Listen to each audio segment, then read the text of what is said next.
আজকের এই ভিডিওর মাধ্যমে আমি আপনাদের দেখিয়ে দেবো কিভাবে আপনারা বাড়িতে বসে অনলাইনের মাধ্যমে আধার কার্ডে মোবাইল নাম্বার আপডেট করবেন। তো চলুন তাহলে শুরু করা যাক। তো আমাদেরকে সর্বপ্রথম ইউআইডিআই যে নতুন অ্যাপটি লঞ্চ করেছে সেই অ্যাপটিকে ডাউনলোড করে নিতে হবে। তো আমরা প্লে স্টোর খুলে নেবো, তারপরে এখানে আসবো, তারপরে সার্চ বক্সে এসে আমরা আধার লিখে সার্চ করব। দেন এই অ্যাপটিকে আমরা সিম্পলি ডাউনলোড করে নেব। আমি অলরেডি ডাউনলোড করে রেখেছি, জাস্ট আমরা ওপেন করে নেব। ওপেন করে নিলে এই ধরনের ইন্টারফেস চলে আসবে। এখানে পারমিশন যতগুলো চাইবে সবগুলোকে আপনি অ্যালাউ করে দেবেন। তারপরে কি ডিসকভার কি ফিচার্স অপশনে ক্লিক করবেন। তারপর নিচে নেক্সট নেক্সট করে যাবেন। তারপরে এন্টার আধার নাম্বার অপশন আসবে, ক্লিক করবেন। তারপরে I am ready with my Aadhaar এই অপশনে ক্লিক করবেন। তারপরে এই ধরনের ইন্টারফেস চলে আসবে। এখানে আপনার যে আধার নাম্বার রয়েছে সেটিকে ফিল আপ করে দেবেন। আধার নাম্বারটি ফিল আপ করার পর নিচে কন্টিনিউ অপশনে ক্লিক করবেন। দেন টার্ম অ্যান্ড কন্ডিশন অ্যাকসেপ্ট করবেন, তারপরে প্রসিডে ক্লিক করবেন। দেন এখান থেকে আপনাকে সিম কার্ড সিলেক্ট করে নিতে হবে এবং এখান থেকে আপনার আধার কার্ডের সঙ্গে যে মোবাইল নাম্বারটি লিঙ্ক রয়েছে সেই সিম কার্ডে সিলেক্ট করতে হবে, এরকম কোনো ব্যাপার নেই। আপনি যে কোনো সিম কার্ড সিলেক্ট করবেন যেটাতে আপনার বর্তমানে রিচার্জ রয়েছে বা সেটাতে ব্যালেন্স রয়েছে। জাস্ট আমরা সিলেক্ট করার পর এখানে সেন্ড এসএমএস এ ক্লিক করব। সেন্ড এসএমএস এ ক্লিক করলে এখান থেকে আপনার নাম্বার যেটি সেটিকে ভেরিফাই করা হবে।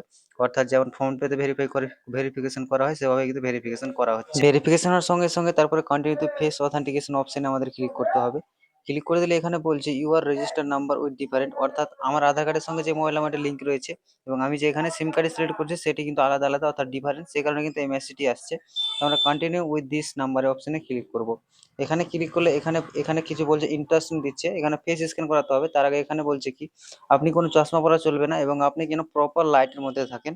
তো আমার সব কিছু ঠিক আছে। দেন আমরা এখান থেকে ইনিশিয়েট ফেস অথেন্টিকেশন অপশনে ক্লিক করব। ক্লিক করলে আমাদের ক্যামেরা খুলে যাবে। তো জাস্ট আমরা ক্যামেরার সামনে আমাদের ফেসটা নিয়ে আসার পর এভাবে চোখটা বন্ধ করে ছাড়লে আমাদের কিন্তু ফেস স্ক্যান হয়ে যাবে। দেখতে পাচ্ছেন আমার কিন্তু ফেস অথেন্টিকেশন কমপ্লিট হয়ে গেল, অর্থাৎ আমরা ফেসটিকে স্ক্যান করে দিলাম। ঠিক আছে, ফেসটি স্ক্যান করার সঙ্গে সঙ্গে এখানে একটু ওয়েট করবেন। দেন এখান থেকে ফেস ডিটেলসে দেখতে পাচ্ছেন এবার আধার ইজ রেডি। দেন প্রসিডে ক্লিক করব। প্রসিডে ক্লিক করলে এবার আমাদেরকে এখানে 6 সংখ্যার একটি পিন সেট করতে হবে। তো এই পিনটি আপনার মন মতন সেট করে নেবেন, অর্থাৎ পরবর্তীতে আপনাদেরকে আর লগ ইন করার সময় কিন্তু এই পিনটিতে লগ ইন করতে হবে। বারবার আধার নাম্বার দেওয়ার দরকার নেই। তো এখানে একটি 6 সংখ্যার আপনার পিন সেট করে নেবেন। দেন পিনটি আবার আপনার দুবারা এন্ট্রি করবেন কনফার্ম করার জন্য। আপনার সামনে যে অ্যাপ্লিকেশনটি আসবে সেটি কিন্তু চলে আসবে। তো এখানে আপনারা সিম্পলি স্কিপ গাইডে ক্লিক করে দেবেন। দেন আপনার সামনে অ্যাপ্লিকেশনের যেটা ড্যাশবোর্ড সেটা দেখতে পাবেন এখানে। তো এখানে দেখতে পাচ্ছেন এখানে একটি কিউআর কোড রয়েছে এবং উপরে আপনার নাম এবং আপনার ফটো রয়েছে আধার কার্ডে যেটি রয়েছে।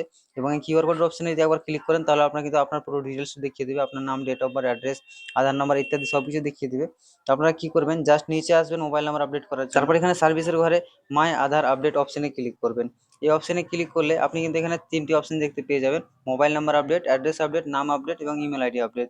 তো আমরা মোবাইল নাম্বার আপডেট করবো, সেই কারণে মোবাইল নাম্বার আপডেটে ক্লিক করবো। এবং এখানে আমাদেরকে 75 টাকা পেমেন্টও করতে হবে, অর্থাৎ আমাদের মোবাইল নাম্বার লিঙ্ক করার জন্য 75 টাকা পেমেন্ট করতে হবে। ঠিক আছে, তো আমরা এখান থেকে কন্টিনিউ ক্লিক করবো। কন্টিনিউ ক্লিক করার সঙ্গে সঙ্গে এখানে একটু ওটিপি চাইবে। তো আমরা যে নাম্বারটি দিয়ে ভেরিফাই বা লগ ইন করিয়েছি সেই নাম্বারটি এবং আমার আধার কার্ডে যে মোবাইল নাম্বারটি লিঙ্ক রয়েছে সেটি ডিফারেন্ট। তো সেই কারণে কিন্তু আমাদেরকে যে আমার পুরোনো আধার কার্ডে যে মোবাইল নাম্বারটি লিঙ্ক রয়েছে সেটা কিন্তু ওটিপি যাবে। আর একটা কথা আপনারা মাথায় রাখবেন, এখানে কিন্তু আধার কার্ড আপডেট করার কথা বলেছে, এখানে কিন্তু লিঙ্ক করার কথা বলেনি। অর্থাৎ আপনারা এখান থেকে মোবাইল নাম্বার লিঙ্ক করতে পারবেন না, আপডেট করতে পারবেন। আপডেট কেমন, ধরে নিন আপনার আধার কার্ডে কোনো মোবাইল নাম্বার লিঙ্ক রয়েছে এবং সেটিকে আপনি চেঞ্জ করতে পারবেন, বুঝতে পারলেন? আপডেট করতে পারবেন, কোনো লিঙ্ক এখান থেকে করতে পারবেন না। বাড়িতে বসে অনলাইনে কোনো লিঙ্ক হয় না, জাস্ট এখানে আপডেট করতে পারবেন। আপনার কাছে যে নাম্বার আপনার লিঙ্ক রয়েছে আগে থেকে সেই নাম্বারটি যদি থাকে তাহলে আপনি কিন্তু নাম্বার চেঞ্জ করতে পারবেন। যদি আপনার ধরো কোনো নাম্বার লিঙ্ক রয়েছে এবং সেটি হারিয়ে গেছে তাহলে কিন্তু আপনি এখান থেকে করতে পারবেন না। আপনার অ্যাক্টিভ মোবাইল নাম্বার লিঙ্ক থাকতে হবে এবং শুধু আপনি চেঞ্জ করতে পারবেন। দেন এখান থেকে আমরা ওটিপিটি বসিয়ে দেওয়ার পর এখানে সাবমিটে ক্লিক করব। সাবমিটে ক্লিক করার সঙ্গে সঙ্গে এই ধরনের ইন্টারফেস চলে আসবে। তো এখানে চলছে নিউ মোবাইল নাম্বার। এবার আপনাদের কি আপনারা কোন মোবাইল নাম্বারটি লিঙ্ক করতে চান বা আপডেট করে লিঙ্ক করতে চান আপনার আধার কার্ডে সেটি আপনাদেরকে এখানে বসিয়ে দিতে হবে। তো আমি এখানে মোবাইল নাম্বারটি বসিয়ে দিচ্ছি। তারপর এখান থেকে আপনারা সেন্ড ওটিপিতে ক্লিক করবেন। সেন্ড ওটিপিতে ক্লিক করলে সেই মোবাইলে একটি ওটিপি যাবে, সেই ওটিপিটি আমাদেরকে এখানে বসিয়ে দিতে হবে। তারপরে এখানে ভেরিফাই ক্লিক করতে হবে। ভেরিফাই ক্লিক করলে আমাদের মোবাইল নাম্বার ভেরিফিকেশন হয়ে যাবে। দেন এখান থেকে ফেস অথেন্টিকেট অপশনে ক্লিক করতে হবে।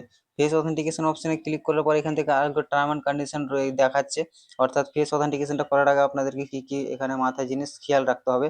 তো আমরা সবকিছু এখানে টিক করে দেবো। তারপরে প্রসিডে ক্লিক করলে আবারও ক্যামেরা খুলে যাবে। আমরা এখানে আমাদের ফেস যেটি সেটিকে স্ক্যান করে নিচ্ছি। ফেসটি স্ক্যান করে নিলাম। ফেসটি স্ক্যান করার সঙ্গে সঙ্গে একটু এখানে প্রসেসিং নেবে, আপনারা একটু সিম্পলি ওয়েট করবেন। তো এখানে দেখতে পাচ্ছেন এখানে আমাদের প্রসেসিং কমপ্লিট হয়ে গেছে।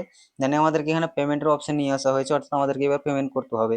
তো আমাদেরকে পেমেন্ট আমরা গুগল পে, ফোনপে, ইউপিআই এর মাধ্যমে পেমেন্ট করতে পারবো। তো কনফার্ম অ্যান্ড পে অপশনে ক্লিক করব। কনফার্ম অ্যান্ড পে অপশনে ক্লিক করলে আপনার মোবাইলে গুগল পে, ফোনপে বা রোজার পে যে পেমেন্ট গেটওয়ে রয়েছে, এখানে শো মোর অপশনে ক্লিক করলে আপনার মোবাইলে গুগল পে, ফোনপে যা পেমেন্ট অ্যাপ রয়েছে সেগুলো দেখতে পাবেন। আপনারা জাস্ট আপনি যেখান থেকে পেমেন্ট করতে চান সেটাকে সিলেক্ট করবেন। সিলেক্ট করার পর আপনাকে সেখানে অ্যাপ কিন্তু রিটায়ার করে দেওয়া হবে। দেখতে পাচ্ছেন ফোনপে সিলেক্ট করলে ফোনপে রিটায়ার করে দেওয়া হলো। তারপর এখান থেকে আপনারা পে অপশনে ক্লিক করে আপনার